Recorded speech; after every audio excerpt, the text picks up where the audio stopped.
Typically when people come to us for help at writing and tutoring services, it's because they know that there's an area they need to improve in. Maybe they know that their grammar is not the best and they need help with commas or sentence structures or things like that. Or maybe they know that the logic of their arguments is a little bit flawed and they want to work on improving on that. But one area that I find time and time again students don't realize what they don't know is with paraphrasing. And honestly, that's not your fault. Whether it's because you've just come out of high school or you've been out in the work world for a while, we often don't deal with paraphrases in the rest of the world the same way that we do in academia. So that's the point of what we're here to do today. I want to talk a little bit about citation and paraphrasing, and I want to help you get ready for how to do this effectively. Now, this video is going to look a little bit different than the rest of our seminars typically do. This one's going to be more of a workshop style, but obviously you're sitting in your living room and I am talking into a camera. So what I'm going to do when it comes to that point, I'm going to ask you to pause the video and take some time for yourself to do some of the exercises we have. But that's enough for now. Let's dive right in and find out a little bit about paraphrasing and how to do so properly. So the first thing that you're going to want to know about paraphrasing, and really just citation in general, is that anytime you get information from a source, it has to be cited properly. Any information, whether that is like a fact, a statistic, information from a case study, a really interesting story that another author told, any information that you gather from a source has to be cited correctly. So an APA, MLA, or the author date style of Turabian, you're going to want to do so in brackets, a parenthetical citation, and for Chicago or SBL, that's going to be done via footnotes. I'm not going to go into the details beyond that, but that's something to know. Anytime that you get information from another source, it must be cited. And there are two main ways that we incorporate information like that. The first kind that needs to be cited is direct quotation, and this is obviously going to be the thing most people are more familiar with. This is where you take an author's exact words and you incorporate it into your text. Often, or it will always use quotation marks. So you're going to want to make sure that you know those. That's often introduced with something like so-and-so says or so-and-so writes. Quotations are really helpful when you need to give your argument more credibility, because if you say something, that's one thing, but if you bring in one or two other people who have the same opinion as you and you quote them, that gives your argument a lot more credibility. Maybe you just want to highlight a really memorable passage, though. There's a certain wording that the original author used that you're like, man, that's just so good, and I want to make sure that I get that idea across in my paper. Or maybe it's because you have a passage that you want to go into in a lot of depth, whether that's a passage of scripture or just something from a piece of literature. But maybe there's an idea or an argument that you want to go into in a lot of depth. Maybe you want to actually say, well, I disagree with it. But in so doing, you want to make sure that you allow the author to speak first. You want to give the original wording first and then go into details from your own ideas. So that's quotation and why it tends to be useful. But the other way that you can incorporate information into your text is through paraphrasing. So yes, paraphrases need to be cited. I cannot stress that enough. It's going to be cited for the most part in the same way that you would a quotation, only instead you have quotation marks, you just give your own words. And that's the key thing about paraphrases. They are taking another author's ideas or quotes and putting them into your own words. It is you rephrasing the idea to express it in your own way. Now, there's a big thing that you want to realize when it comes to paraphrasing, and that's that you can't just use synonyms. So let me give you an example. If you had a sentence in a paper, and I don't know why you would ever use this, but stick with me. My dog is a really good pet, right? That's your sentence. My dog is a really good pet. And you want to paraphrase it, so you say, my canine is a very great pet. Well, you haven't actually really paraphrased there. All you've done is a one-for-one substitution of words. Dog for canine, really for very, good, and great. You haven't actually changed the sentence. It's almost identical to what it was. So that's the first important thing to realize about paraphrasing. It is not just synonyms.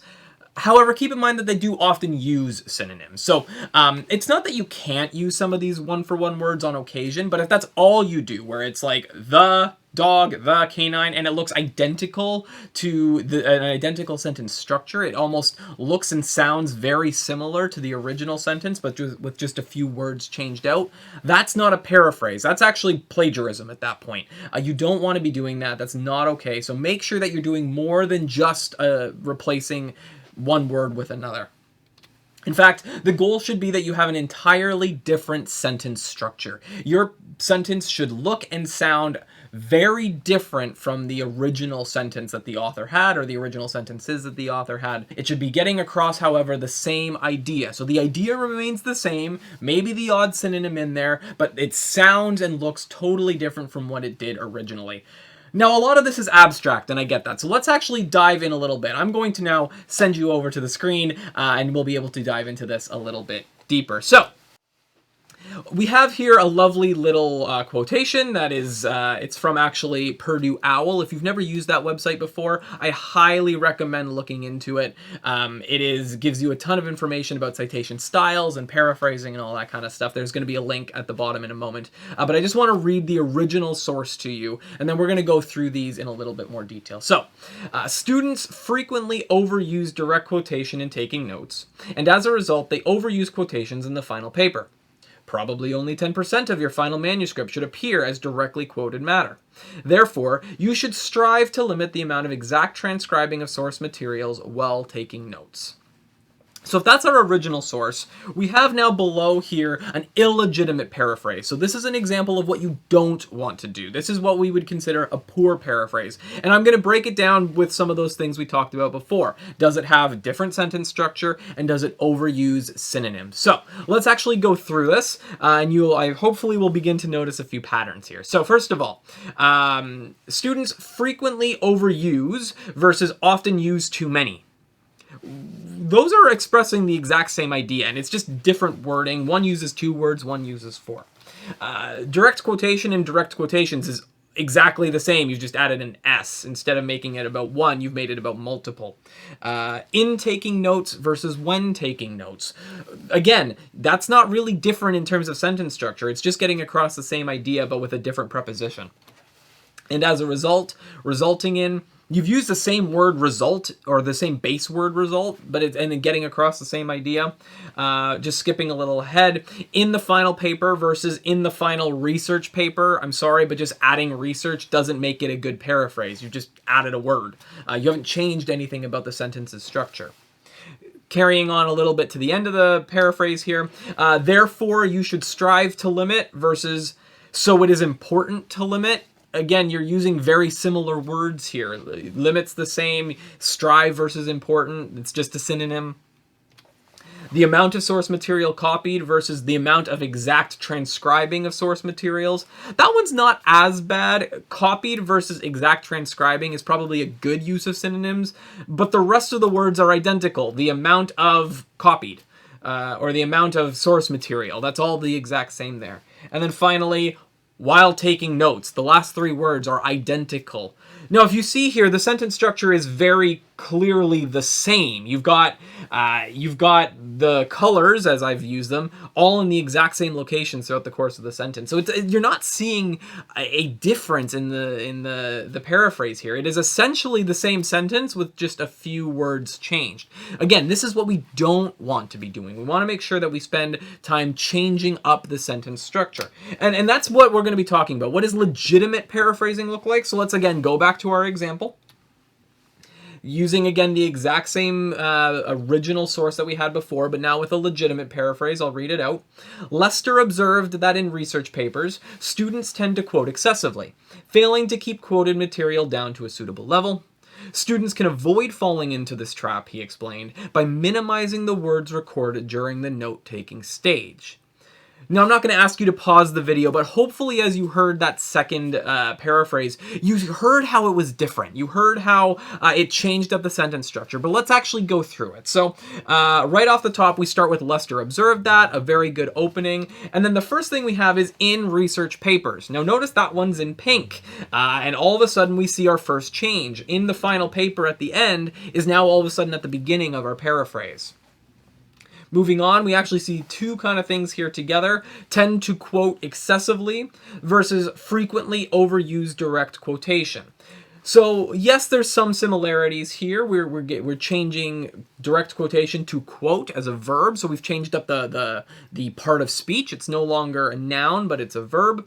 And we're also seeing that tend to quote excessively. Again, there's a little bit of a change. Instead of frequently overusing something, it's about what you do too much of. skipping ahead a little bit to the end here, instead of saying while taking notes, we say during the note-taking stage. So unlike our previous example, it's actually different. Backing up a little bit, we see minimizing the words recorded instead of the amount of exact transcribing of source materials. Again, I think that's a really good change. It's no longer just about, you're actually kind of, what was before a negative is now kind of a positive take on the same idea. And then, of course, once more, students can avoid falling into this trap. This is my favorite part of this paraphrase. It shows that a total change in tone, whereas before it was you should strive to limit, it's about falling into a trap. It's saying why it's important that you strive to limit. It's actually giving a reason for it. It's an interpretation. And this is going to be very hard to see on the screen, I apologize, but that middle sentence here, probably only 10% of your final manuscript should appear as directly quoted matter. That's the original sentence. Notice how in our paraphrase, it doesn't give an exact number. It doesn't say 10%. It says keep it down to a suitable level. Again, it's interpretive. It is saying that you have read the paraphrase and registered what it's about. And honestly, if I can talk about the purpose of paraphrasing, that's why we do it. A quotation, as we said before, gives exact wording. It shows that you are able to take somebody's ideas and plug it into your paper. But paraphrasing shows your professor something different. It shows your professor that you have read the material, that you've understood the material, and that you're able to incorporate it into your text in a way that furthers your argument. A quotation is just using somebody else's words. But a paraphrase is you taking those words and adjusting them so that they still express the same idea, but are now serving what you want to say. So that's why paraphrasing can be super helpful. It shows your professor not only that you can find information that's useful, but that you can actually properly include it into your paper in an effective way. So that's an example of legitimate paraphrasing and what it looks like. But most of what we're doing with paraphrasing as students is not just identifying a paraphrase. We actually want to learn how to do it properly. So let's go through how to paraphrase legitimately. And I've got kind of like a 4-step process that I think is useful, and maybe you can incorporate some of this for yourself. So the first step is to figure out, what does it mean? What does the idea mean that you just read? So read the sentence, the 2 sentences, the paragraph, whatever it is that you're trying to paraphrase. Read it and figure out, what is it trying to get at?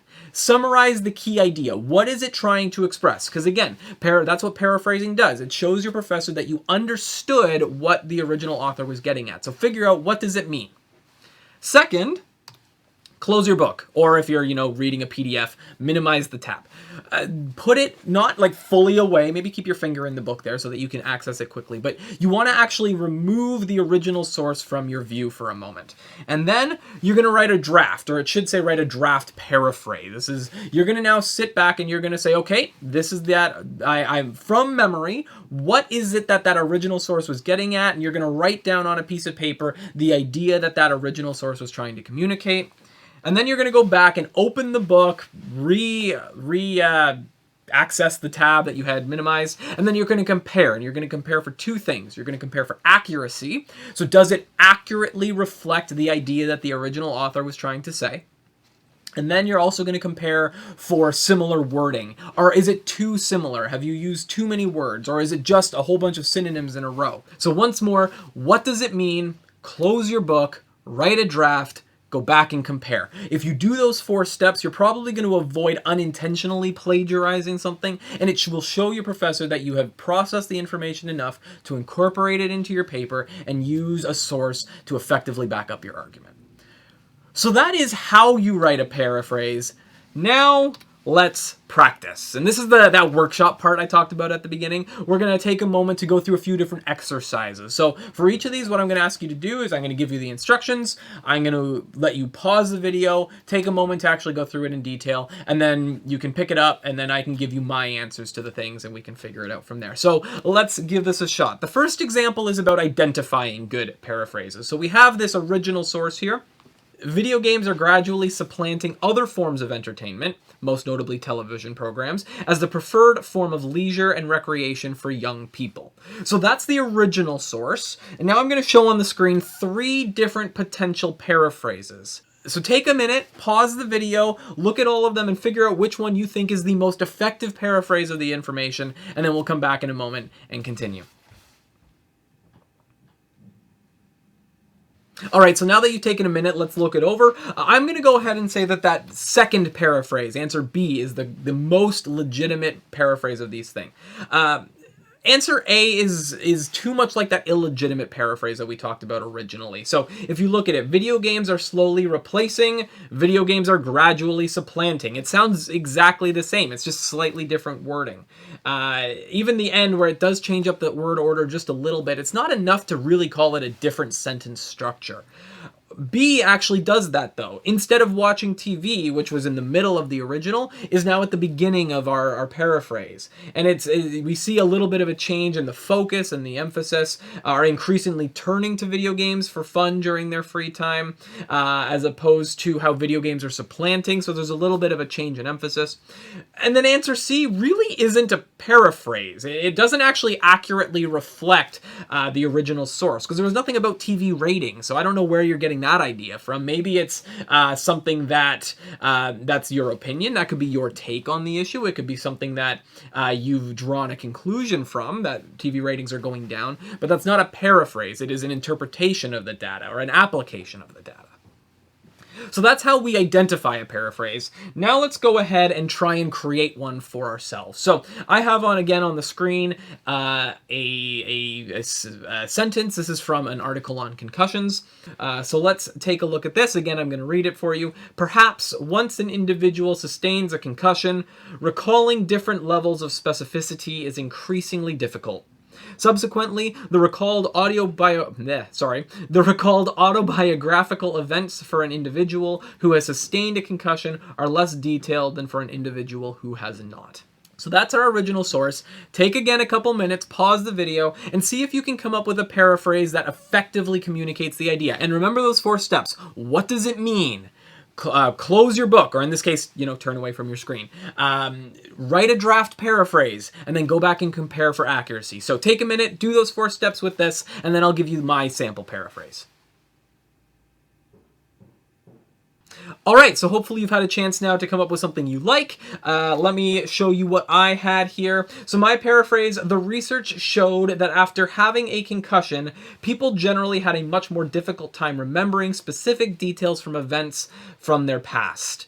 So again, notice some of the differences here. We start with the research showed to introduce where you're getting the information from. We are interpreting what that autobiographical events is about.